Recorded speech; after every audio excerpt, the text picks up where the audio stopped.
Okay, guys, looks like we are live. I'm going to go ahead and play a quick little intro of song video before we get started. Let us jump right into it. And here we go. If you are 2 millimeters above this beach ball, you just don't. That stuff is flat. Yo, check it out. Did you know that the earth is flat? It gets a ball, and you know that's a proven fact. What if I told you pics of Earth were made in Photoshop? And astronauts are actors acting in a movie plot? What would you say? What would you do when you find out that the globe is fake and isn't true? You globe is about to turn into a bunch of flat earthers. Just ride the wave, cause you know that y'all bad surfers. Ride the wave. Cause you know that's not the curve of the earth, right? At that height, you don't see the curvature of the earth. Just saying. That stuff is flat. That stuff is flat.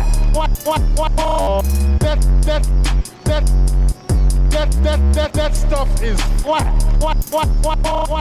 Down is all we ever experience. You're telling me that down changes directions.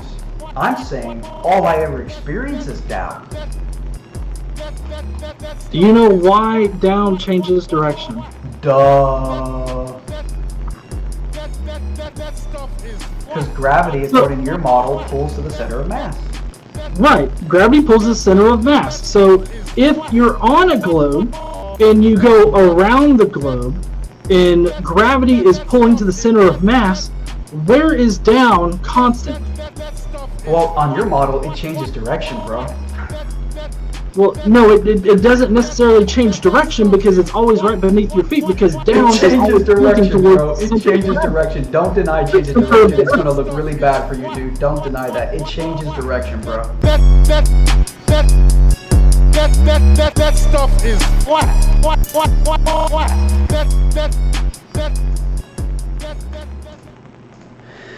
Thank you, everybody, for tuning in to Red Pill Philosophy. We are live. Thank you. That song was, by the way, by a YouTuber. Check him out. The link is in the description, and you guys can check the song out for yourself. And be sure to subscribe to his channel. And that's it. We're live. Let me just move myself over here just like that. Okay, guys. So here we are. We are joined today by our guest. He is a professional video game designer, video game programmer, whatever the hell term you want to use. And I thought it would be really interesting to have somebody on who could specifically discuss how do video games actually deal with, quote, gravity. Because just a couple weeks ago I was having a debate with an atheist glober named Godless Engineer. And we got into this topic. We got to the topic of how do video game programmers program gravity. And, well, let's just say it got pretty interesting. So before I play the clip from that debate 2 weeks ago, I want my guest today to just introduce himself briefly, tell us who you are, and tell us about, more or less, about your video game programming, that you know about it, your skills, etc. And then I'm going to play a little clip for you so that we can all understand the context of today's interview and discussion. So please, Tanda, if you can. Hey, Chris. Thank you for having me today on your show. So just to let you guys know, my name is Tanda Tai. I'm a software developer, game programmer to be more specific, for over 12 years. I've actually owned my studio for about 12 years now. It's called Digital Shock. You can check it out at digitalshock.net. I've been in the game industry since 2004, officially 2006, working for Warner Brothers Games. Hired me to work on the game Superman Returns as a gameplay programmer. Since then, of course, I eventually created my own game studio, which I later, which we started to outsource and became a third-party developer companies such as Disney and Namco Games, just big AAA companies, hiring us to do third-party development for them, which includes graphics and programming. That's the general background of who I am. I also sit in the board of advisory for the school, Humber College, a public education school in Toronto, very well known in the industry. So I advise a lot of people in the video game and technology sector in the education system as well. So you can find all my details. I'll post it out later on LinkedIn. You can check my credentials as well to make sure Cool. I am actually who I say I am. Great. Yeah, guys, I put some links down in the description. You guys can check those links out, and you'll be able to check out his website. So the links are right there in the description. Just check it out. Take a look for yourself. Well, okay, so before we go any further, let me play a clip from my debate with Godless Engineer. You won't be able to hear it, Tanda, but the audience will, and I will fill you in on the essence of it, and I'm gonna ask you a question, all right? Sounds good. All right, let's do it. Okay, guys, I'm going to play this little clip real quick. Well, for you guys, things are being pulled to a center of mass. Right. And I say, well, if it turns out we don't live on a globe, then the phenomenon of things dropping could just be a universal downward force. Why not? If there's a gravity force that's pulling things to the center of mass, why can't there be a downward force? I mean, here's a question. In video games, when they program video games, Elon Musk, he's a big fan of simulation theory. He says we might be living in a simulation theory. The average video game is made on a flat map. That the world, play like Skyrim or something, it's a flat map. And I mean, I don't know shit about programming, but are they using gravity, things pulling to the center of mass, as the formula to create the in-game physics of things falling down on a flat map? Or are they just using some kind of universal map-wide downward force? Not to center of mass, just down. So I just say, why do we have to introduce a ball, a globe, pulling to the center of mass? Why can't we just have a flat plane with a universal downward force, and that's it? And yeah. Okay. First of all, physics engines do use gravity in their calculations. I mean, in order to get a good model, in order to, I guess, please people that are playing games, you have to consider gravity and all of that. So you tell me that on a flat map video game, they're using gravity on a flat map. They're using gravity. I'm saying that in video games and physics engines, they definitely do use gravity, and they take gravity into consideration when playing these games. You tell me they have gravity in video games, but in my understanding, gravity pulls to the center of mass, so I don't understand how you could have a flat map in a video game that's abiding by a curved, globular center of mass gravity formula to explain how there's a universal downward force on the video game map. I bet they're probably using something that puts a 9.8 meter squared drop all across the map, all across the flat map. It's gravity. Right, but gravity makes things spherical, not a flat map in a video game. So obviously, if they were using gravity, and this actually goes back to down changing directions depending on what side of the globe you're on. If they're using gravity on a flat map, then something that drops straight to your feet on one side of the map will drop at an angle to the center, wherever you have this center of mass on a flat map. So it doesn't make any sense.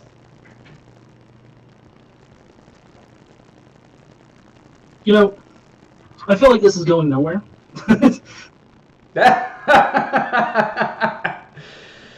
Okay, so everybody in the audience heard it. Tanda, basically what I just played was a part in my debate with Godless Engineer a couple weeks ago, where we were basically discussing how does gravity work in video games.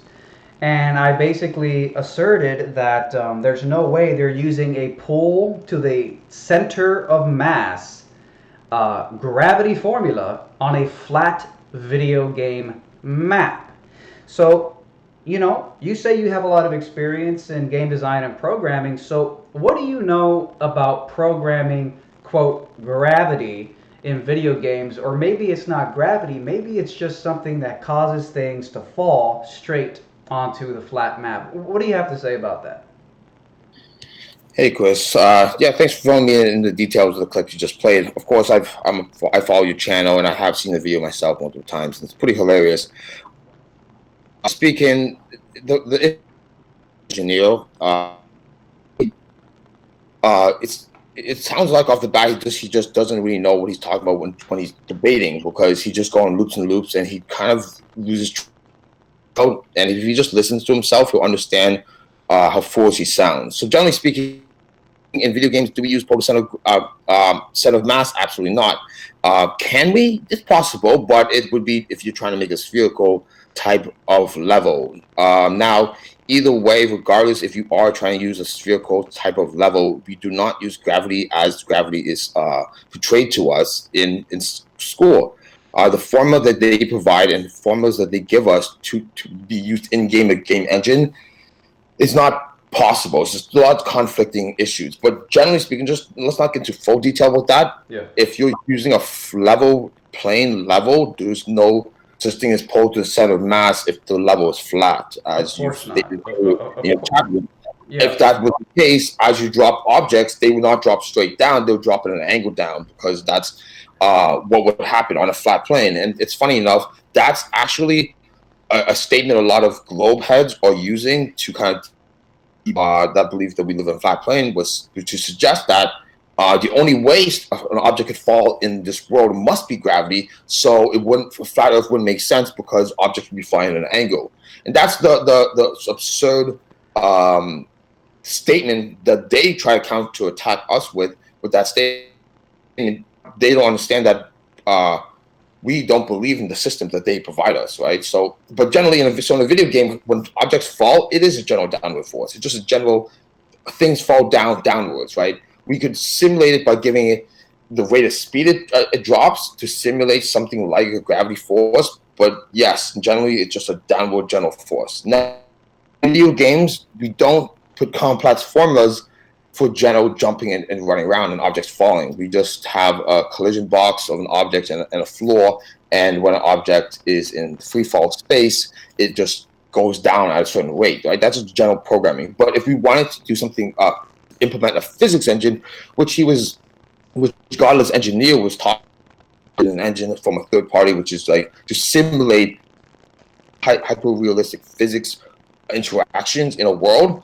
We do have such thing, but when we do have those engines, all they do is replicate the formula of density and buoyancy, more or less. And it's just as explained, without gravity, density and buoyancy does not need gravity to work, right? And so when we try to be super realistic, once again, not using anything to do with gravity, we're just using density and buoyancy, which explains how objects fall and drop in our real world experience. Let me ask you a question. So, yeah. I mean, I don't know. I just think it's kind of ironic that when human beings have the ability to create worlds, because that's what happens in video games. You are creating worlds. I find it interesting that they barely, if ever, make the worlds the way our world is, allegedly a globe, as they claim. Now, you can obviously say that, okay, well, if video game programmers are programming like Skyrim, which is a pretty big map, but even on Skyrim's big-ass map, if you were to fold that map into a sphere shape, obviously, like, you'd probably be able to climb on top of a 2-story little building in Skyrim, and you'd probably be able to see like the freaking steep drop of the sphere. So maybe that's the reason why they don't form video games into spheres. But I wanted to ask you this about gravity. So, I mean, is there like a go-to gravity formula that's sort of like the go-to in video game programming, like a 9.8 meters per second drop, or is it more complicated than that? Well, so gravity in video games, to be honest, you kind of have to create it on your own. Every platform, anything you do, generally you just create it. There is no uniform force of gravity in video games at all, because to be quite frank, gravity, if you try to take the formula of gravity and what's involved in gravity to reproduce it in a real simulation, would be next to impossible. And the reason that being is there's a lot of information that's conflicting with each other, such as the Coriolis effect acting at the same time as relativity. Those two things cannot coexist with each other, and that's part of the whole system that they built. And that's the big flaw they have, is there's a lot of contradicting information that just can't coexist at once. So that's why it's a theory, and that's why no one has, to this day, have been able to replicate a system similar to in real life. And even in a game engine, let's say you decide to do something running on a sphere or ball, there's so much science and math behind it that doesn't correlate to what they claim to be real science is. And on top of that, a lot of objects like water, trying to get water to conform to a ball in a game engine is extremely difficult, and it just doesn't look right. They've even done a hack mod for Minecraft, for example, where they turn the whole world into a sphere, and when you try to run through that level, that world, it's not fun. It's not a pretty image. It's not a pretty look, right? So generally speaking, nothing makes sense. And another fact I want to just kind of break for the audience to understand is, yes, video games is not meaning it's real life, but what video games or programming can do is allows us to simulate numbers. So whatever formula we decide to create, type of mathematical formula we want to test out, we can simulate it accurately based on the numbers that's provided. However, if those numbers are not correct to real world, it's not going to give us the same results. So oftentimes people will do a simulation, have a real world experiment, and then we'll try to simulate that through code. And if we have all the numbers correct, it will be able to replicate real life. And we could test that and test code with real life to compare them side by side if we were able to see or have, outcomes similar to. And the funny thing is, with that being said, Google Earth, because they think we are a sphere and certain camera angles, people have gone online and actually taken snapshots of view angle from Google Earth and a view angle from real life, and things match up perfectly. The only difference, Google Earth, things drop off and you can't see everything, where the real picture you could continuously see things to the horizon line. So as you could compare things, you could see that, hey, it's not matching up. This should not be visible where it is, So programming is a good way of testing people's theories and see if it comes out to a reality. There's a lot of these guys, Globheads, coming up with mathematical formulas to say this object could be this side and ignoring perspective. I would love for these guys to take the mathematical formula, throw it into a game engine, and press play and see how the outcome comes, and for them to realize that perspective is required. Right. Okay, let me ask you this question. So another point of contention in my debate with Godless Engineer was whether or not on a globe, quote, down to the center of mass changes direction depending on which side of the globe you're on.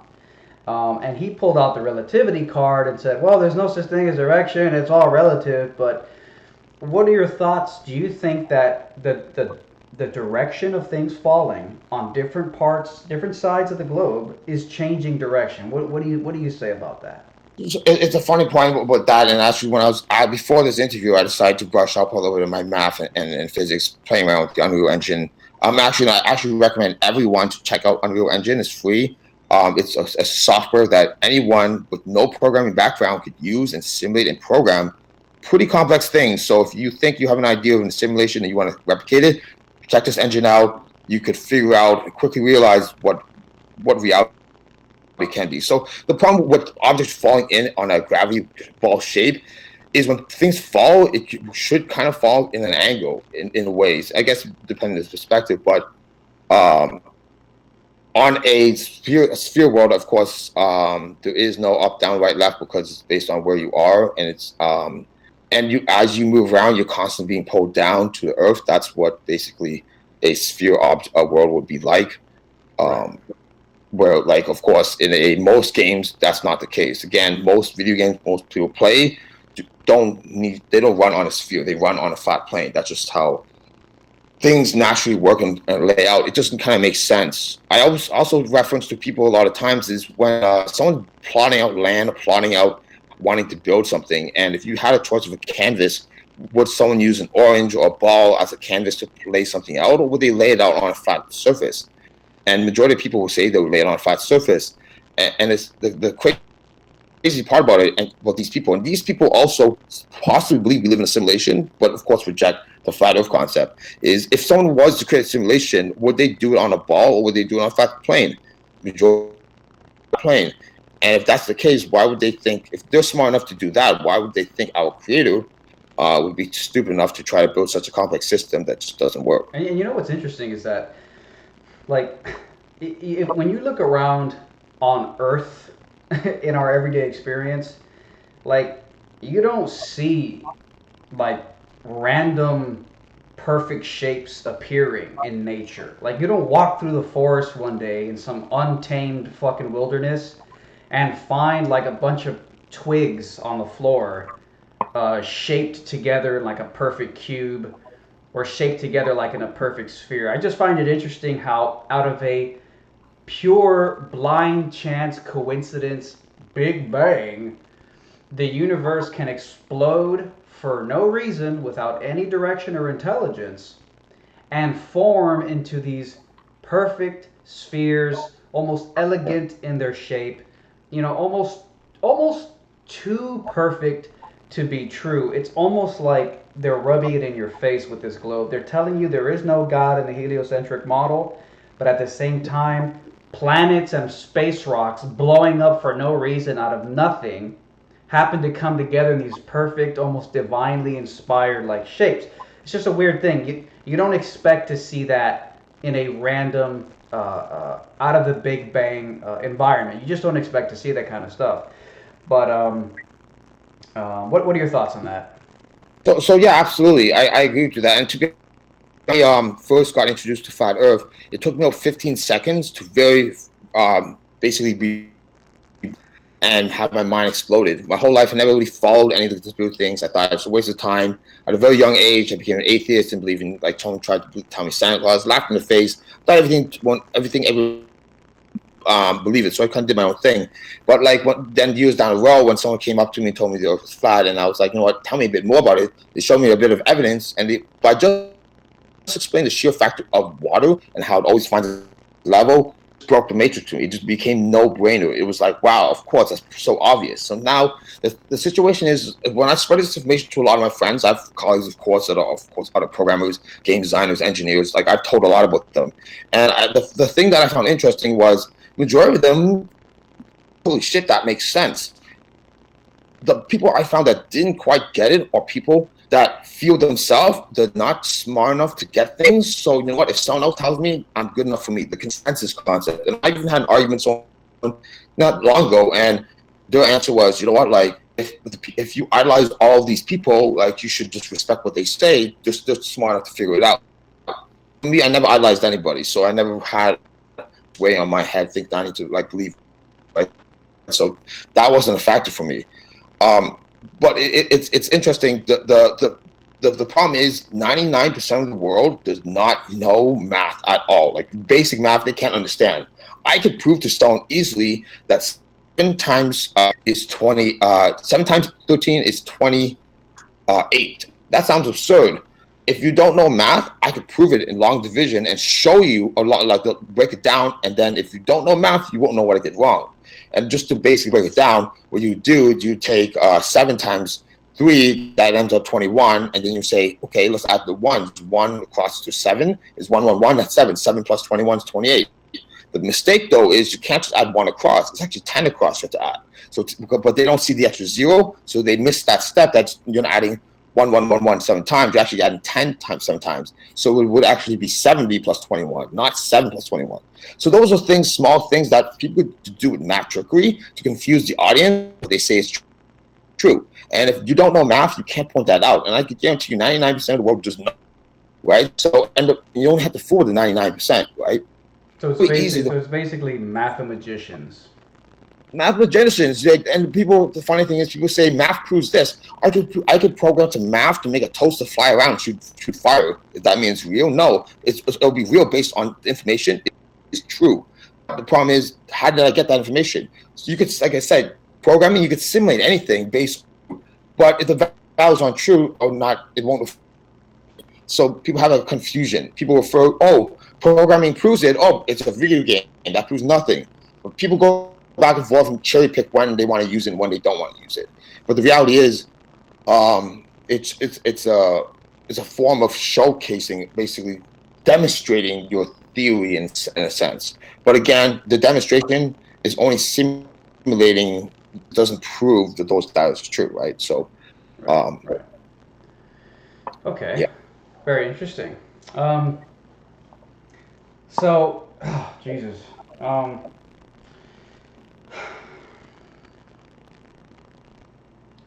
by the way, sometimes I just go quiet, and Yeah. like that's just what I do. So if I just like shut up for 10 seconds, it's because I'm just thinking. So everybody just deal with it, okay? Um, yeah, I mean that's all very interesting. Um, I mean, uh, you have Elon Musk, for example, and he's saying we live in a simulation, right? So what do you think about this simulation thing? You as a programmer, you as a game designer, do you think we live in a simulation? So initially, at one point to start, I thought, you could. As I look more into it, I think we don't. I do not think we live in a simulation, but we could live in an advanced form of a simulation. So one thing that people don't understand with programming is just because you're the creator doesn't mean you have full control. Just because you are the creator doesn't mean you can access everything in certain directions where you want. I look at it as a god or as a creator. Let's look at Blizzard Entertainment, World of Warcraft being the universe, and more or less the god is Blizzard. Blizzard Entertainment is the god of that society. And when people say fallen angels, I say they were moderators that had source code that used to work for the company. Some decided to, maybe exploit things. They got fired, so they decided to say, hey, fuck, you know what? Fuck Blizzard, I have the source code. I'm going to hack and start causing problems, which is they could become the devil, right? The evil guys causing mayhem behind, and the moderators would be the angels constantly fixing things. That's how I look at what we could possibly be in a form.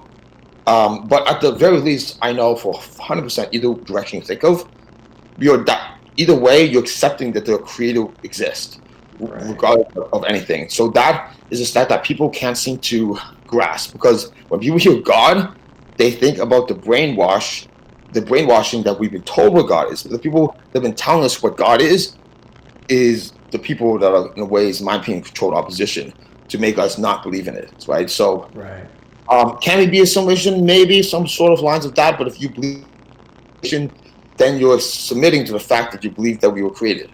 And if you want to submit to that, then you should also understand that if we were a simulation, why the hell would they build such a stupid complex system that just doesn't work?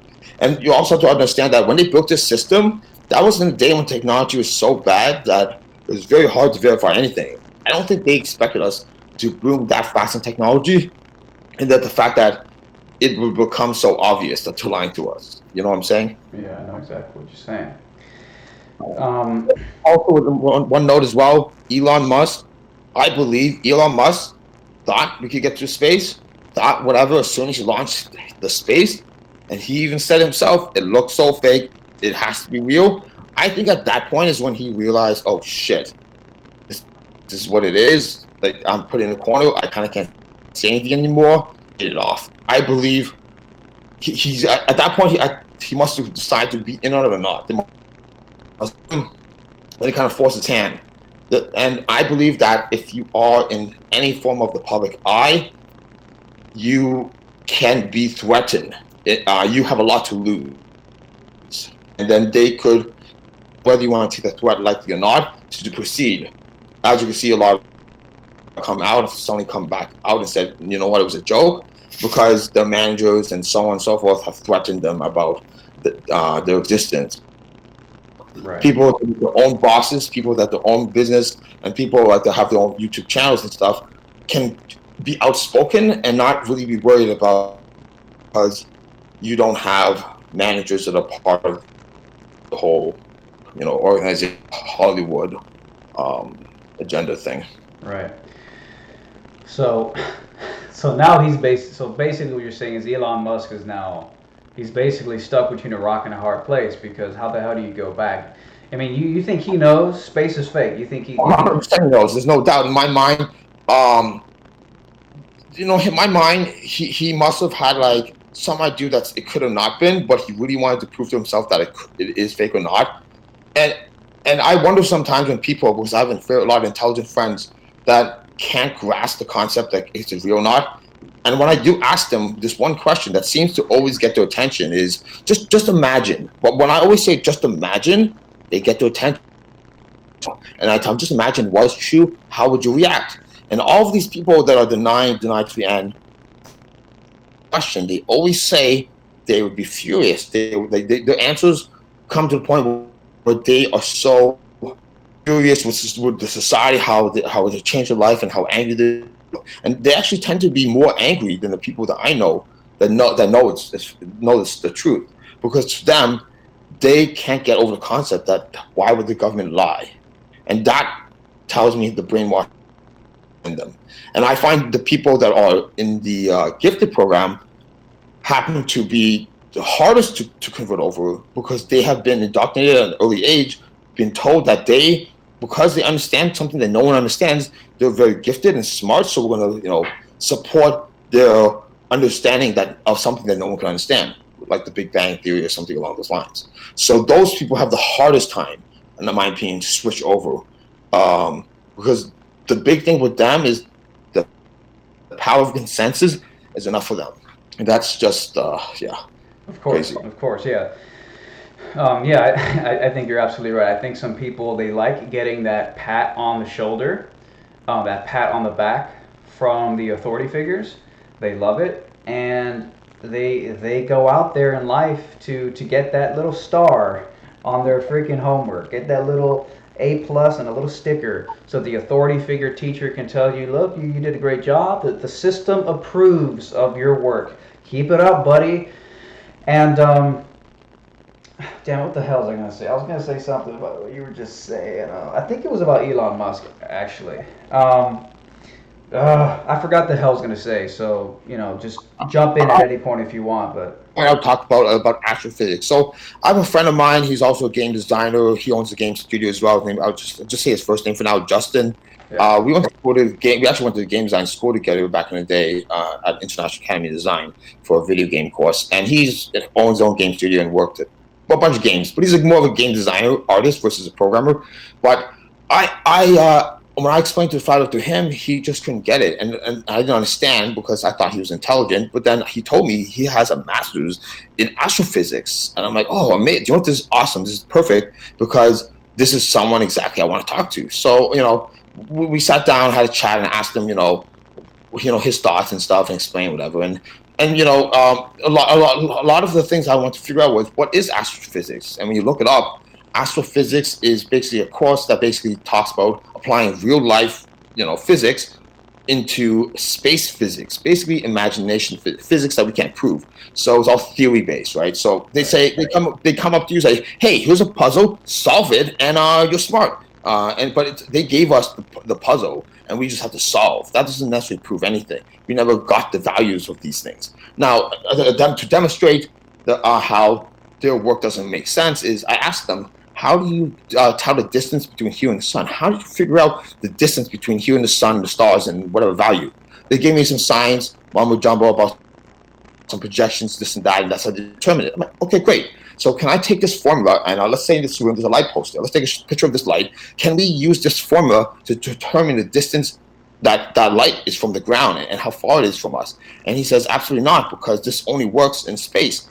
And for me, that just didn't settle well, because I'm like, okay, you're telling me you have a formula that's going to calculate the distance between here and the sun, and this is using to calculate object light sources, but I can't use it in the real world.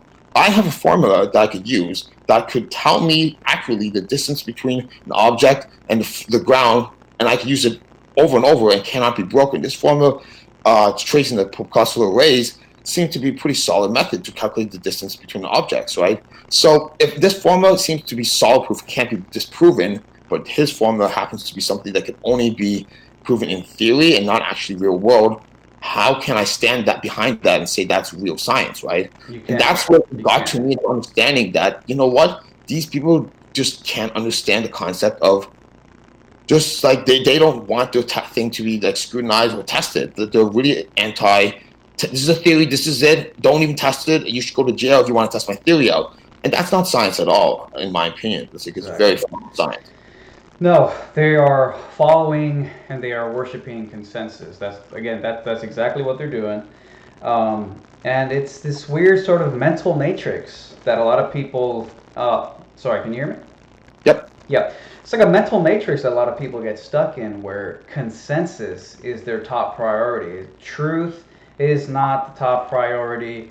And the very thought of going against the grain of the current consensus in educational systems and in government, wherever, I mean, that's not easy, man. You're going against some serious ingrained powers. And I just remember what I was going to say earlier, which was, it's funny. They talk about how, an alien invasion would be, like the whole world would crash if there was an alien, if aliens, landed on Earth, because religions wouldn't know how to deal, with extraterrestrials. And I was thinking about how, yeah, that might happen if aliens landed. This might be a big crisis for the religions of the world. But you know what else is true?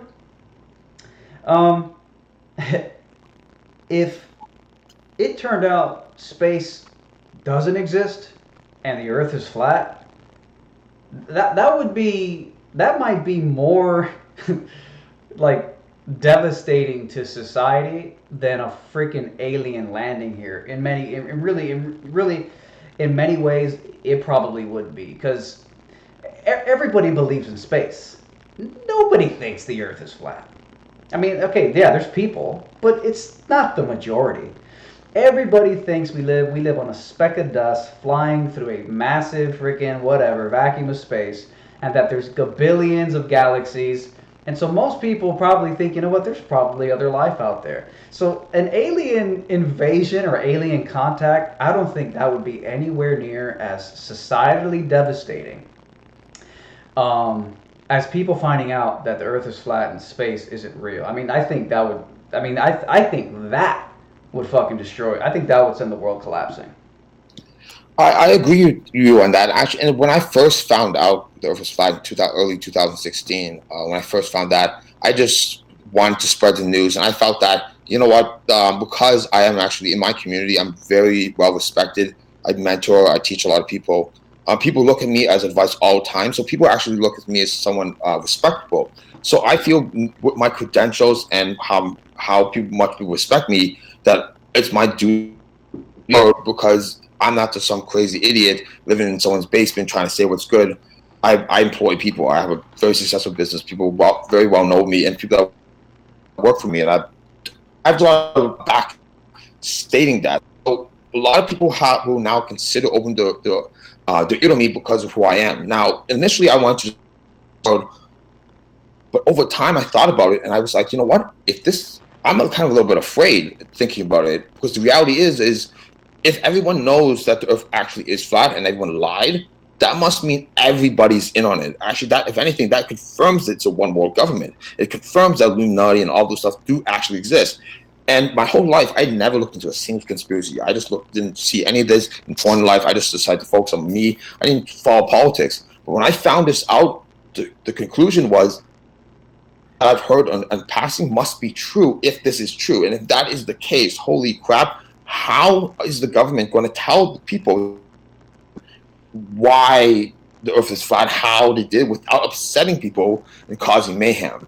I'm really interested what the government plans to do, how they plan to let the people know it's flat without chaos caused. Because they can't say, hey, we are actually one world government, we control everything, yeah, the Earth is flat, that's what it is, and you guys control. That's not going to fly well. No one's going to have chaos if that does happen. So to me, I thought back about it, and I was like, how are they going to say it? I'm sure they're going to come up with some excuse. They're kind of already telling the public the Earth might be flat with all of these changing in signs, where they're eventually going to say, hey, we've already told you already that, we've been saying that the whole time.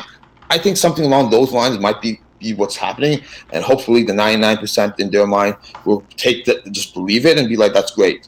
And one thing I also looked at and I found was interesting, the older generation, not my grandparents, but my parents' age family groups, all have the hardest time believing the Earth is flat, because they were the generation where we went to the moon. It was a big deal. They were the generation that said, hey, the Earth wasn't flat, we are a ball, and we're scientists, and that's what that out. And those people, my parents, I was playing 8 if in like 97, 98, and graphics in the game, they were like, that looks real life. And I was like, real life? That looks like Reboot. You think that's real? So it's funny that older people, some people actually can't CGI in real life. And that's what I've noticed, that the younger generation is really seeing these images and laughing at it.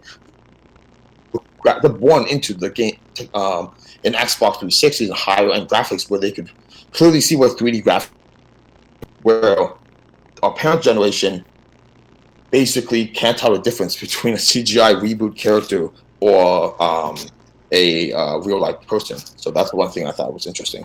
Wild. Let me just hit something up in the chat here. Yeah, and somebody put an interesting comment up here. Somebody, Scheme KOS says, I think it would be scary if we lived inside a closed firmament, but it seems that's probably what we are really living in. I love the idea of space too. What do you think about that? What do you think about people who like the notion that we don't live in space with spinning space balls, and that the Earth might be flat, and God knows there's probably some intelligent designer staring at us? What do you think about that? Do you think when you first heard about flat Earth and you first were like, holy shit, this is a legit possibility? Did you ever get like existential anxiety? Were you ever like, this is just too much to handle? You know what? I'll tell you a brief story of how I found out about flat Earth. But what I did find out, it actually was the biggest relief if anything. Thankful that I now have an idea of some sort of creator God that might exist. That actually change my life. I was going through kind of somewhat of a quarter life crisis, where I was kind of wanting to search that at a period of time, but I didn't quite get my answer. But I just kind of wanted to know more about the spiritual world and kind of understanding how people looked at the stars and figured the answers out on angels or something. Could have got that down. But how I found out about it, my whole life kept to myself. My friend watched a live feed of NASA, and I saw it there. And I run a game studio, game art studio, whatever. We do augmented reality all the time, and they were doing some scene with some augmented reality, and I was like, "Yo, space!" And I was like, "That looks so fake, this and that." And then they accused me of being a flat earther and chemtrail, I believe. And I was like, "What's that? That people think the Earth's flat? Like, really?" So he was accusing me of being a flat earther because I didn't believe that the evidence of NASA was real, but I did not even hear about flat Earth at the time. No one even mentioned that. The last person that mentioned the Earth was flat was when I was grade 5. My grade 5 teacher said, "Right, the Earth's flat." Just prove me, and no one was able to. And I just didn't really I didn't care at the time, so I just kind of lived my life. But when he told me, I was like, okay, interesting. Tried to look it up, couldn't find too much.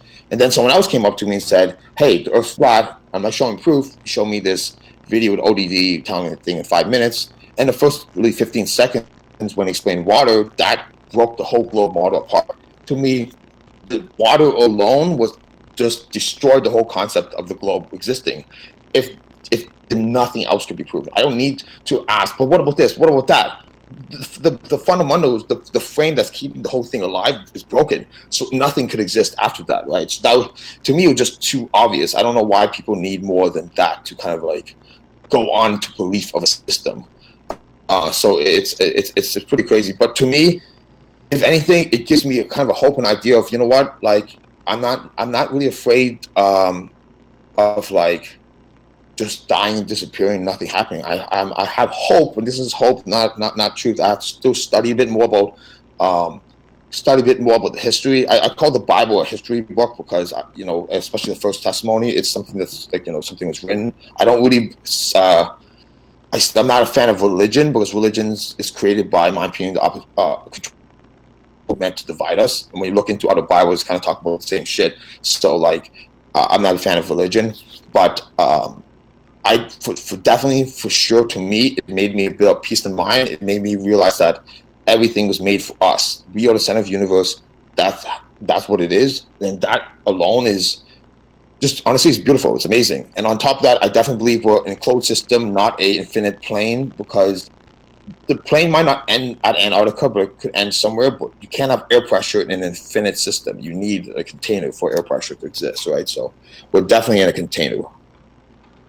Very interesting. Yeah. So you believe that space is a violation of the second law of Absolutely, thermodynamics? absolutely. In my opinion, I want to study what the firmament or what the dome is. It to me it makes sense that there's water above us and there's sort of thing between us, to between the water and stuff. So a lot of those things seem to register.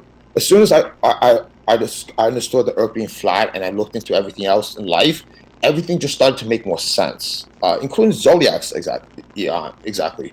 I never believed in that whole zodiac thing. It didn't make sense because I was a science guy, and science stars were through into space. You can't see the same stars all the time. So like, how can the zodiac system exist? Right? It doesn't make sense. It's laughed at. But when you discover you're stationary and the stars always rotate us, it makes a lot more sense to understand. And when you read other scriptures and stuff, they basically say that the fallen angels came down and gave us the cheat codes and gave us the instruction manuals of how our universe works, which how we understood the zodiacs. And for me to really accept the zodiacs is not formula. For the longest time, I was how did we figure this out? When you look into the flat Earth, you kind of start understanding how, and you have how things work. But I'm still studying. I'm still looking into it. I'm not 100% versed, but I don't need to know 100% to know that clearly the globe does not exist. If the fundamentals are broken, it can't work. So Yeah. No, yeah, I'm right there with you. Flat Earth, 100%. Will I say it's flat? I won't go there, but I'll definitely say that I'm extremely skeptical of the globe. There's just so many problems. There's so many issues. Namely that there's you can't see curve anywhere, and I'm blown away that they try to pass the horizon and sunsets as proof that we live on a globe, man. When you realize that horizons are clearly optical phenomena, it's just a compression zone limit of your vision in the distance.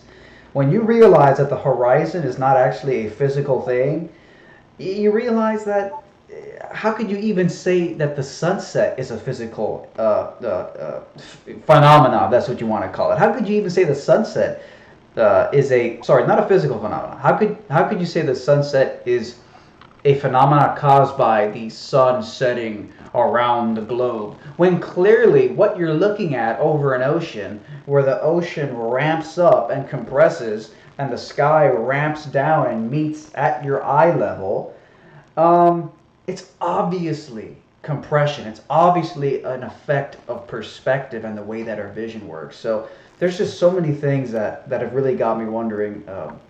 Hey, hey, thanks, man, for having me on and answering my email. Yeah. Yeah, we had a troll.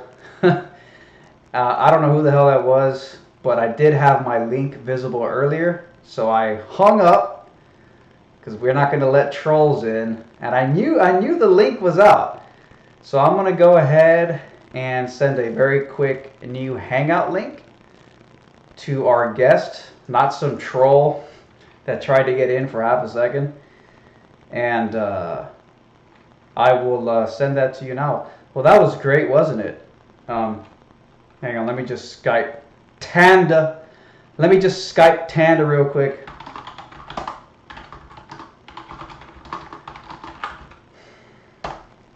And I think that's what happens when you're just a butthurt globetard. Okay, let me just. I'm sending him a new link. And yeah, I gotta do another open panel live stream because those are definitely great. Those are definitely great. Hold up, 1 second. Sir. Yeah, we don't know if people are going to be porn bombing, so we just have to. We can't just let in random people while the screen is being shown, by the way. Because when the screen is being shown, people can share porn and all types of shit. So, alright. And we're just going to move that down. Yeah, I showed the link on the screen earlier, but but I was hoping no one saw it, but apparently this little douchebag saw it. Okay, I'm gonna send a new link, and you should be back in just a moment. New link. Boom.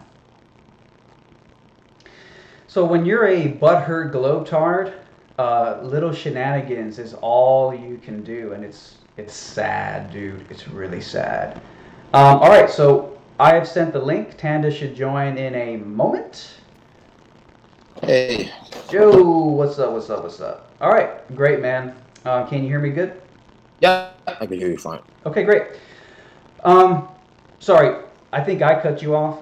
Is that what happened? I don't really know. We got interrupted by a call. All right. Were you saying something, or do you want me to go on to the next point? No, you go on. Go ahead, go on, and I'll interject. Okay. Yeah. So, yeah, and just a little comment on the troll who took the Hangout link and jumped in uninvited. That's some sad tactics. Sad tactics, and well, I'm glad they didn't porn bomb, but that's some sad tactics.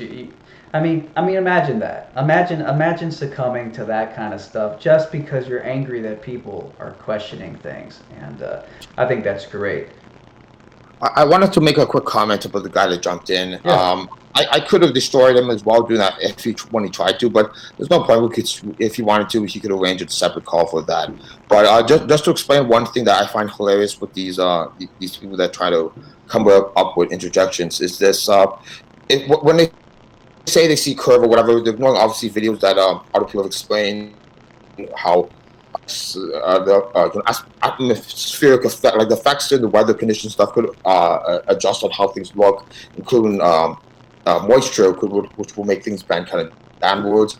And if you watched a couple of those videos or whatever, he would maybe understand. But the funny part is when they make these things, you can see curvature on something from a distance. We've already debunked it by seeing objects a lot further, like way see. But then they want to come up with objects to a little bit closer and do a little. But if we could see something, sometimes you really debunk the model. Like you can't try to tell us that. Well, sometimes when the conditions are really bad, we could see curvature. Like, come on, like at this point they're really trying to figure out every answer of how it could possibly be figured out. And it's pretty sad because that's all they want to focus on. It is these couple occasions when they could see the curvature, but we could produce evidence that some days you could see well beyond that. And how comes that? All they do is ignore and they go on to the next thing they want you to figure out. And that's the annoying part. It's ignore and go to the next thing they want you to figure out. And that can go on forever if they want to figure that way out. It's funny. You could give them 37 of the 50 points that they want, and they're like, that all makes sense. But because you didn't answer the last couple, continue to believe it is what it is. And that to me is just it's sad. It's sad. Yeah, well, and again, going back to what I was saying earlier, which was about how horizons are an optical phenomenon. It's a weird thing to appeal to as your proof that you live on a freaking ball. Like appealing to, and that's the thing, horizons are like rainbows almost, because it's off in the distance, and the closer you try to get, let's say you're on a boat on the ocean and you see the horizon in the distance, the closer you try to get to that water line, the so-called bulge hump of the earth, the closer you try to get to it, the more it continues to recede as you go around the alleged globe. And horizons, yeah, and somebody in the chat says my earlier videos aren't getting views. Yeah, for some reason I've been uploading videos lately and like it just says no views. I don't know if that's just for a handful of channels or it's a system-wide thing on YouTube. I have no idea. But anyways, going back to this, so horizons, these are optical phenomena. You try to get close to the horizon and maybe measure it, look at something, check something, any of that, you can't, because it gets further and further and further away the closer you try to get to it. So literally, this whole ships disappearing bottom up thing, which is like an age-old proof that we live on a sphere. It's in Bill Nye's show, his kid show, Bill Nye the Science Guy. He talks about it. Ships disappearing bottom up. It's in the textbooks. The Greeks saw it. Blah blah blah. All this appeal to optical phenomena taking place in the distance with the horizon. If there's one thing I'm sure of, because I still call myself a globe skeptic, I don't call myself a flat earther, but if there's one thing I am completely sure of, is that horizons, you're looking out at the ocean, and it looks like the sky is meeting the ocean. I have no doubt in my mind that the horizon is an optical phenomenon. So to me, that takes a giant shit all over. A sunset proves that we live on a globe. Is like, no, because that's such an optically dependent thing to observe. You have to wonder, are you really observing the physical reality of the structures you're making claims about? Or are you seeing an optically biased phenomenon? And so to even think that's some type of slam dunk proof of the globe is just ridiculous to me. Absolutely. One thing that I think I figured out to kind of like a lot of these people that comes up with these slam dunk proofs oftentimes just hear a couple of sentences that people tell them to say and they kind of repeat it without any knowledge or thought process behind that. And also a side note, I don't even call myself a flat earther. The earth is flat. Flat earther just kind of like sounds like something trying to make fun of us. But another statement as well is I feel flat earth is a bad name. Like they shouldn't call it flat earth because it should be more called flat water because water is flat, it's always level. When people say the earth is flat, obviously the terrain, things go up and down. We don't think it's flush flat. We just mean we believe we live on a level plane, like a level plane, which is basically water being flat, and that's basically what it should be called. But unfortunately, the movement is all flat Earth, so I guess just keeping along with it, right? But it's the exact terminology. People get turned off because they think flat Earth. Oh, well, it's a flat Earth spit into space, right? Like that's what people think, which is obviously not the case. Exactly. So it's a complete misrepresentation. Speaking of that, yeah, I was thinking about that the other day. I'm like, flat earther is a shit name. Like, it's a shit label to have for yourself. The earth, okay, obviously, you can't really call the earth flat if there's valleys, mountains, freaking undulations. Obviously, to me, as far as I'm concerned, the label flat earth is more a reaction to the globe propaganda, to the unfalsifiable, poorly argued globe they say that we live on. And it's a weird thing because, you're going to say that we live on a ball. You can't blame people, if you're not providing good arguments and evidence for it, for fighting back against that, for calling themselves flat earthers. So I view the term flat earth not as a statement of what a flat earther actually thinks the earth shape is, but more sort of a reaction to the globe propaganda that's being shoved down people's throats. And I was thinking the other day, I'm like, well, what the hell do you call a flat earther, if not a flat earther? And when people say, yeah, but how can you think the earth is flat? There's obviously mountains and valleys. I'm like, well, by flat, I don't mean that there aren't, mountains and valleys. By flat, I mean we're definitely not stuck to the underside of a spinning ball. Like that one I'm pretty sure about nowadays. I feel pretty confident about that one. So that's what it is for me right now. So I guess my question is for myself and for anybody else, like, what the hell what is a good name for flat earthers? What would be the right name for a flat earther? A non-glober? You know what? I think you have it right when you call yourself globe skeptic. I love that statement because you're basically saying you just don't believe what they tell us, and I think that's the best in a way kind of thing to call yourself, which I do like. I always when people say, "Oh, you're flat earther," I always tell them, "No, I believe the Earth's flat." I hate using the word flat earther because I feel the word flat earther was created by people that were making fun of us, and so I try to stay away from the term flat earth. I never really see anyone's channel really calling themselves too much a flat earther. Too much. I've seen a couple people, but not really. So like, I feel it's a way of kind of making fun of a set of people. And another thing I also want to state as well, interesting was NASA and all those NASA things, the propaganda. When you look at it, it's all all is for little kids and great.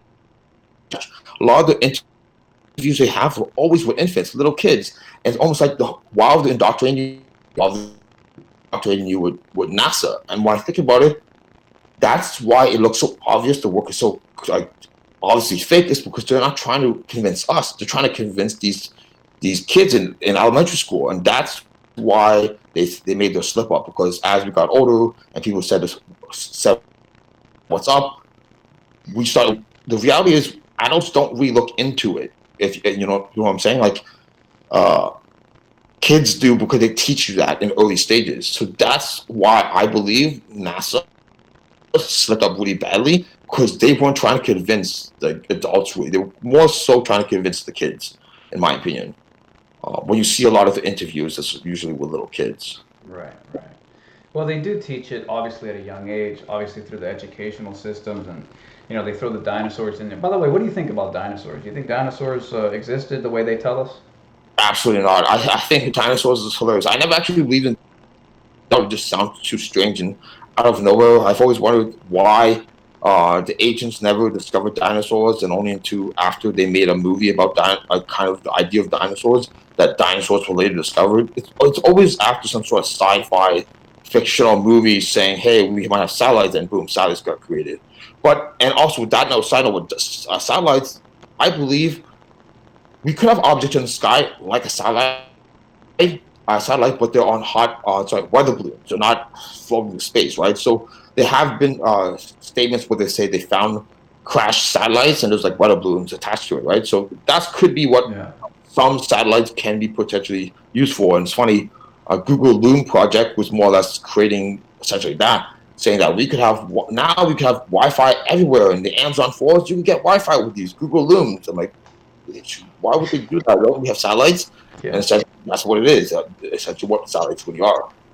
Yeah, for sure. Something very interesting about dinosaurs. Obviously, probably the most popular pro-dinosaur propaganda film out there is Jurassic Park. I mean, that was one of my favorite movies when I was a kid, and for probably tens of millions of other kids, probably wouldn't surprise me. Just very powerful dinosaur movie. Like, if dinosaurs aren't real and they're pushing it, then it's a powerful piece of, I'll use the word, propaganda. But here's the thing. Obviously, Jurassic Park, the movie, was based on Jurassic Park, the book. And the book was written by Michael Crichton. And I think it was decades before Michael Crichton wrote... actually, it might be Michael... No, it's definitely not Michael Crichton. I'm pretty sure it's Michael Crichton. Decades before he wrote Jurassic Park, he wrote a book called The Bone Wars. Oh, actually, my bad. It was called Dragon Teeth. But the book was based on The Bone Wars. And The Bone Wars was basically these two hyper-competitive dudes back in the day when the dinosaur craze was really starting to buzz and everybody was trying to find the next dinosaur fossil. There's these two dudes, and this is well-known history. This is admitted well-known history. It was called The Bone Wars.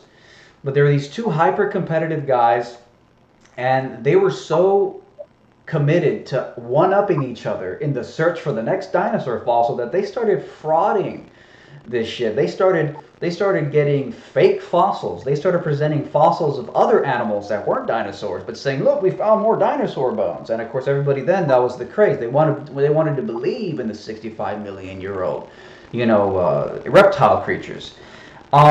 So it's just kind of a weird irony to me. And in fact, I think that Michael Crichton's book, Dragon Teeth, I think it was published basically post-mortem. It was published after he died, because I guess they found a few extra manuscripts that he had never published, or ones that had been rejected earlier. So it wasn't even like a book that he'd gone to the publishers and said, "Hey, back in I think it was the 70s when he wrote it. Hey, here's my book Dragon Teeth about how some of the evidence that dinosaurs are real was actually just a complete fake fraud by these two dudes trying to one-up each other in a competition called the Bone Wars.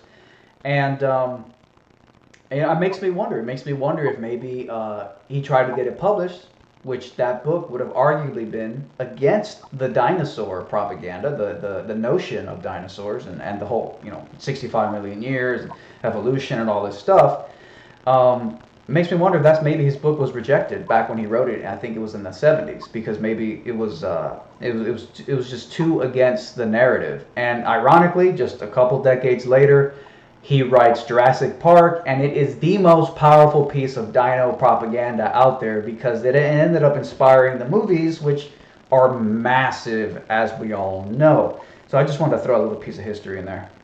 So actually, one thing I want to mention, I know a little bit about the dinosaur thing. That for a while, a long time, when I found out dinosaurs may not be potentially real, looked into the evidence. I was like, you know what? That seems pretty crazy. Like museums, and a lot of them confirm that they don't actually have any real dinosaur bones, or the heads weren't real, and a lot of other stuff that kind of sunk up to each other. So for a while, I was like, okay, I do believe that dinosaurs probably didn't exist.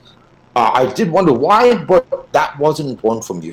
For me, when I find out the truth, I don't need to know why in order for me to believe it. But I will always ponder it until one day I did connect the dots. It was kind of by accident. When I looked into the Rockefellers and the whole oil industry thing and how more or less they claim that the oils are fossil fuels. These are dinosaur fuels, and we're going to run out of dinosaur bone, fossils, more fuel for our system, so we got to run out. And that was the reason why dinosaurs were created, to kind of say that, hey, these fuels for gas, they come from dinosaur bones, and we were running out of dinosaurs to create the gas from. But when you look into it, all the gas is harvested way deeper than can be produced. And when we look into it as well, and I have a lot of friends in the oil industry, and they also got woken up, not necessarily to flat earth, but the concept that we are not running out of oil. We actually have an unlimited supply of oil. It is constantly being reproduced through the earth. The earth is giving us an unlimited supply of oil. When you find that out, you kind of realize, oh shit, the concept of dinosaurs was created to keep the market prices for oil to keep rising because we're running out of dinosaur fuel. That is the reason why dinosaurs were created, in my opinion, based on the. But I kind of found out that by accident, by connecting the dots. In my opinion, that makes the most sense. Why everyone's pushing, we're running out of dinosaur fuel, and it's pretty hilarious when you look at that sense. It makes a lot of sense. And how that happened was they had this convention or whatever, and then Rothschild essentially paid off a couple scientists who basically agree that is the findings that they went with that since then. Yeah, we got somebody in the chat. Zoltan Bose says, I used to collect dinosaur fossils. You don't collect the bones. They don't exist. You remove the soft rock and pour a mold. So everyone can take that for what it is. It's all interesting. And when people start claiming they know what happened 65 million years ago, my bullshit radar really goes off. And that's one of the things that I've really become skeptical of. Becoming insanely skeptical of people claiming to know what happened when the universe started 14 billion years ago. No.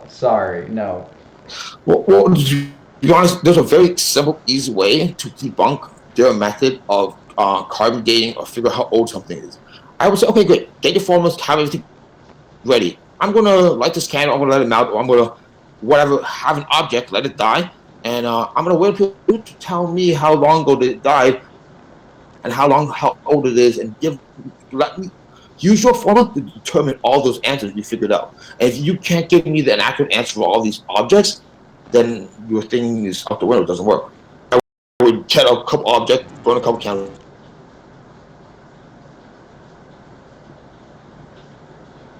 The Cato ended, and get them to use their math, their science. So that is a great way to determine whether this formula is real or not.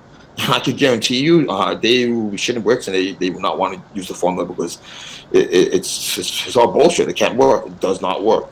You cannot how old something is, answers they provide. So like, I would love to test them if they want to. If any of these guys that want to come and test this out, I would love to set up an example, an experiment, film it, document it, and see what happens. So basically, I would be down for something that if people that have studied that, it's like I know how to tell this how old it is. Great, let's get something and put it to the test. And hard time guarantee you never work. They won't want to do it at all because it can't be proven. Right. Give me a moment because the health of the stream is getting a little bit choppy for a second. So let me just wait a few seconds. Let me just type this in the chat real quick.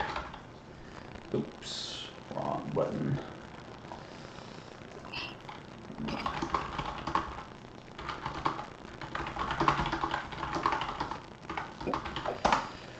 Yeah, just just seeing a little bit of red here. Video output low, so we're just gonna wait a little bit. Someone says it sounds like electric annoying noise crackling. Well, yeah, it's raining outside, so there might be a little bit of a pattering sound. Okay, looks like we're green again. We lost like 10 viewers, but that's all right. Okay, we're green again. Anyways, I want to apologize to everybody who's watching for the low number of live viewers. Obviously, my channel's being censored. I've had many videos deleted by YouTube for no good reason. And, shadow banning is something they basically admitted at this point. It's not even shadow anymore. It's out in the open. 300 live viewers is okay, but I think when I put in the title of this live stream, exposes and hoax, in the title, I'm pretty sure that triggered YouTube's little algorithm, and it's being shadow banned. So I do apologize that there can't be a more diverse chat today because of YouTube shadow banning. So I want to apologize for that. But 300 live viewers is okay. So yeah. Well, how long have we been going here for? A little over an hour. It's not bad. Well,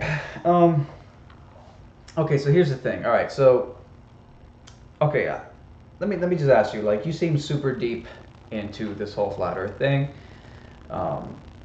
Is there anything new that you've been looking into that is at the top of your, just at the top of your consciousness right now that you think is just so devastating or so important to this debate? Is there anything right now that's just really like absorbing your time and your consciousness?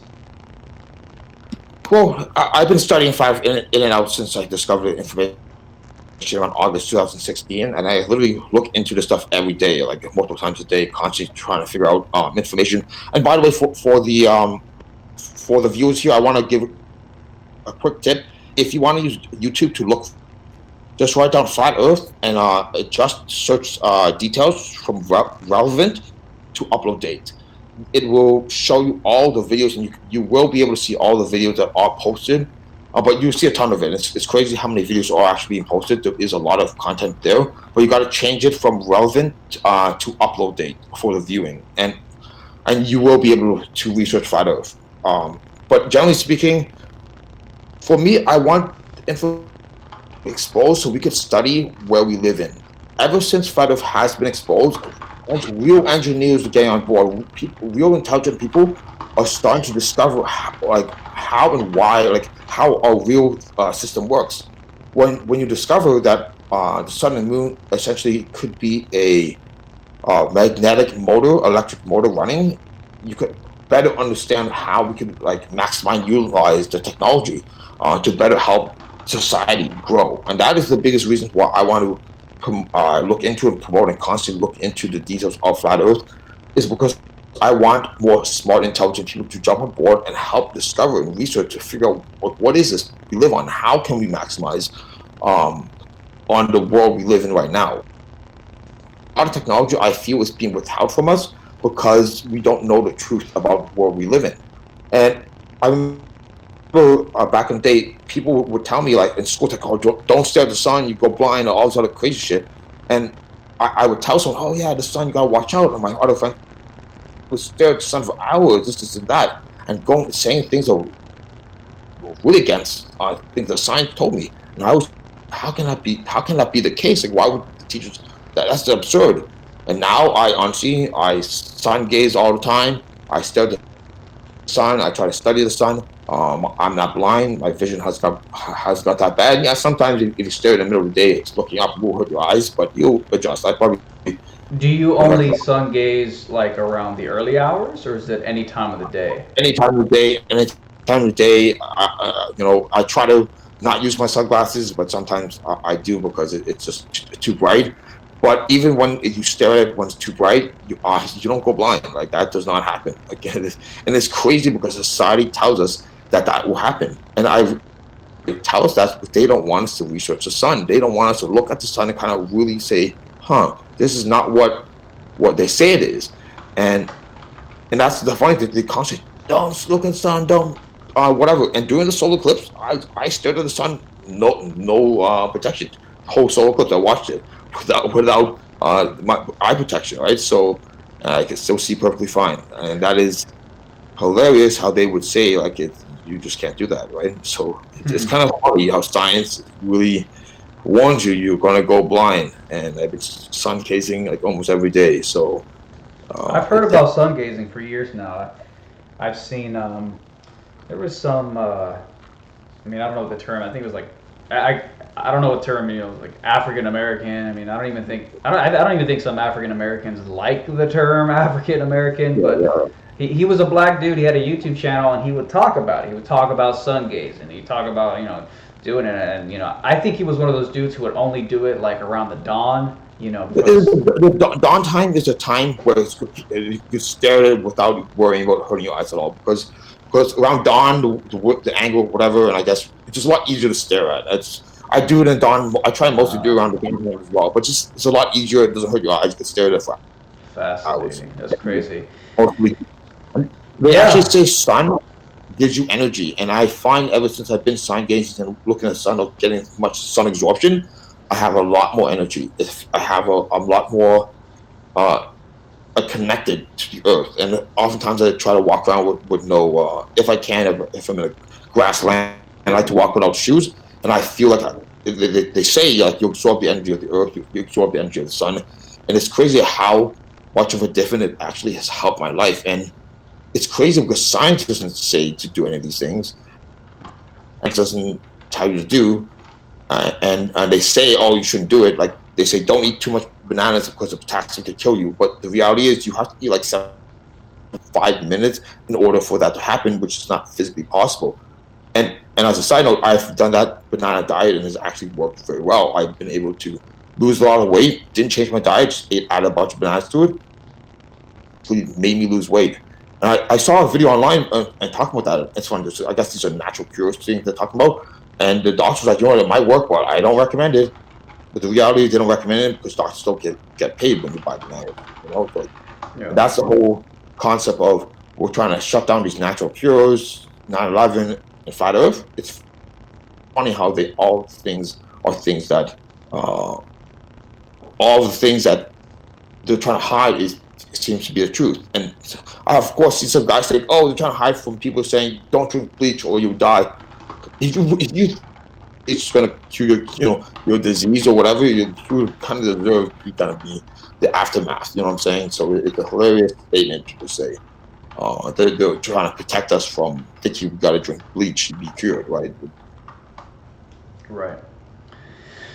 That's interesting. Yeah, the sun gazing thing is pretty interesting, and I have, it has occurred to me a couple times that they're very eager to say don't look at the sun, don't look at the sun, and they're going to claim that they have their reasons, but there's so many people who sun gaze. There's just so many freaking people that I've heard of on YouTube, people everywhere, just a lot of people doing it. I had a friend a few years ago, he did it.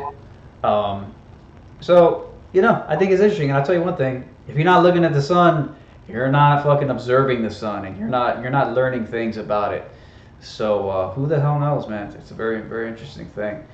Let me just read the chat here real quick. Don't look at the sun. Look at the sun. Blah blah blah blah blah blah blah blah. Yeah. Hey, what are your thoughts on the sun and the moon? You think they're basically kind of, equal and opposite, same size type thing? What do you think about the sun and the moon? I haven't looked into the full depth and then to tell whether they are the same size.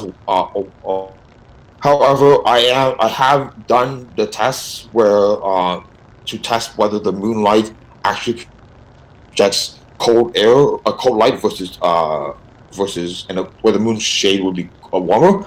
That is actually 100% true. That is one of the first few experiments I've done myself to confirm that that is the case, and that blew my mind. I kind of always kind of question or wonder that, but it blew my mind that how true that is. Are they the same size? Probably. They appear to be based on what we can see. Of course, the sun has a bright lights flashing across, so we can't like really see the sunlight unless you put like a camera on it and kind of like a better look at it. But I believe based on what we've sun and moon are most likely projecting is a projection into our dome. Right? So I think one of the flat earther guys did a real life demonstration where they put the AE map and they put like a dome, like a glass dome on top of it, and they projected a light source through the dome, and the way it lit up the world was pretty accurate to how the world should be lit up based on like the weather like information. And people would be initially were thinking that the sun may be rotating around. If it was a spotlight or whatever, it wouldn't light up the same way, and it wouldn't make sense of how it gets lit up. But when with the great part again, with having smart engineers come on board trying to figure it out, they have managed to figure out how the system works. And theory or concept is a light is being projected in the dome. I'll send you a link later, and you can maybe share it with people. But it is very interesting. It doesn't prove this is it, but prove that it is possible. This could be a potential option that could work, right? Again, I want a lot more people in the science community to jump on board to create these kinds of experiments so we can better understand what's going on. And so far, the community has been constantly demonstrating scientific proof with a lot of documentation that anyone can go out and test themselves, and that works. And the opposing force, the opposing team that they're trying to say that this is not true, always starts arguments saying that, hey, you know what? People that think the Earth is flat, they're idiots. They start the conversation just really tearing down people that think the Earth is flat, and then go on and pilot. You want to see prove this? Go buy this. Go take a picture in the air.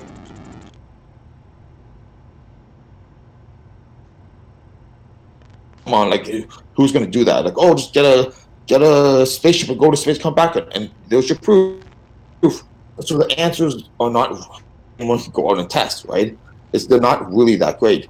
And on top of that, when people are saying that, oh, they see objects fly in the sky or ISS, we can have airplanes fly in the sky, and that doesn't need to be on a spherical Earth for these airplanes to be flying around. And it's funny, airplane, as in we fly over a plane, a flat plane, right? Not air planet, airplane. It's kind of funny, the name convention. Yeah. Hold up a second because the stream has gone red again, so let's just give it a few seconds. I don't know what the fuck is going on. I don't know why it keeps doing this shit. I don't trust anything with the YouTube algorithm, so I fucking they're always just playing shenanigans. I don't know. I've gotten like 20,000 new subs like in the last 2 months, and like if again these little pro globe channels with 1,000 subscribers will have like twice as many live viewers than I get. The censorship is just it's what it is what it is, and there's basically nothing that can be done about it. But it's just so fucking ridiculous. Well, the one thing I thought that can be done about it is you have to essentially create a completely separate channel, maybe just for live interviews, and I find a Nathan Oakley show does pop up when you type in flat Earth, because on his logo, it's basically a globe. You see a debate and a globe, so it looks like they are pro globe based on looking at the snapshots of the thumbnail, which is why I think maybe their stuff pops up as well. And he isn't as popular as you are, so like they probably haven't flagged him yet. Nothing pops up when you look up anything. Your content does not come up. Um, so even it's they have definitely targeted your channel, and that's sad. Yeah, like the other day, I did a random live stream about that moon story, where like the moon, freaking the moon is now within the Earth's atmosphere. I had like I peaked at like 500 live viewers, which is pretty rare for my channel. And after I did the live stream, I went to YouTube and I typed in the word moon atmosphere into YouTube, and my video was like the third video at the top. So like that, I can't even remember the last time that happened. When typing in such a vague term like moon atmosphere, and I was getting a shit ton of views. I was getting like 1,500, 2,000 views an hour. Well, something happened like 2 hours after the live stream. I noticed that the views were grinding to a halt. They were being cut by like 75%. Like, what the fuck's going on all of a sudden? It's a little weird. So I go back to YouTube, I type in moon atmosphere, and my video is now nowhere to be found in the search results. Nowhere. I mean, I scrolled endlessly, and it was nowhere to be seen. So I don't think it's a coincidence that when my video suddenly disappears from the search results, it seems to coincide with the views getting cut by 75%. Now, afterwards, I eventually went back and I added the word atmosphere to the title of my video, and now you will see it. But I'm curious, why was it showing up before and then it disappeared, and then I had to put the word atmosphere to get back in there. So it's just shenanigans, and honestly, it's just used to it at this point. But well, look, man, we've been going for nearly an hour and a half. So I guess we'll go ahead and round it out. Is there anything else you'd like to say? You know what? I think that should be enough for now. But I will definitely be down for another chat in the near future if after a lot of comments and questions and people kind of like trying to debunk anything I try to say. I'll be down to maybe have another day have a conversation based on that if happens to be the case. But generally speaking, I think we cover a lot, and it's been a great chat. Yeah, thank you so much. I really appreciate you coming on, and I think a lot of people enjoyed it, so it should be interesting. Someone says just lost 50 viewers. Yeah, I mean, let me check. Yeah, I mean, it wouldn't surprise me. So, well, yeah, I think that's basically it. Gravity in video games. There's no way that video games are using a pull to the center of mass gravity formula. There's no way in hell, because the direction of things falling on a flat map like Skyrim would change direction depending on where the center of mass is on a flat Earth, which doesn't even make any sense. So obviously there's no way that video games are using that.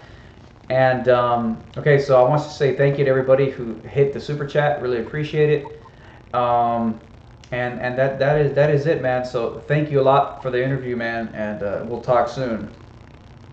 Thank you, Chris, for sure, and thanks for everybody for listening.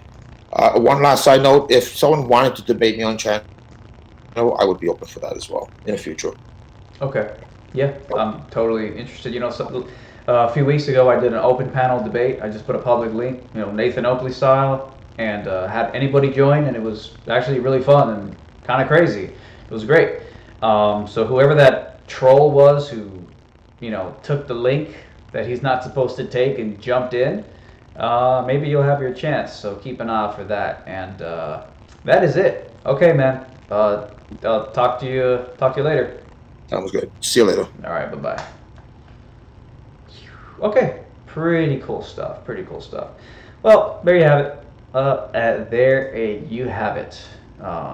So I want to say thank you for everybody who somehow made it to the censorship algorithm. I've gained like 15, 20,000 new subscribers or something in the last like 2 months. And, just you can't get through that YouTube censorship algorithm. But that's okay. If globe believers need corporate welfare to debate flat earthers, I mean, that's just embarrassing. That's really, really embarrassing. But again, I do want to apologize for the for the censorship. You know, there's really nothing I can do. I have another channel on BitChute.com, a separate website, but you can't do anything about the censorship. So, anyways, okay, yeah, thank you, Glowbusters. All right, everybody. I think that is it for now. So, talk to you guys later. Thank you for everybody. Hit the super chat.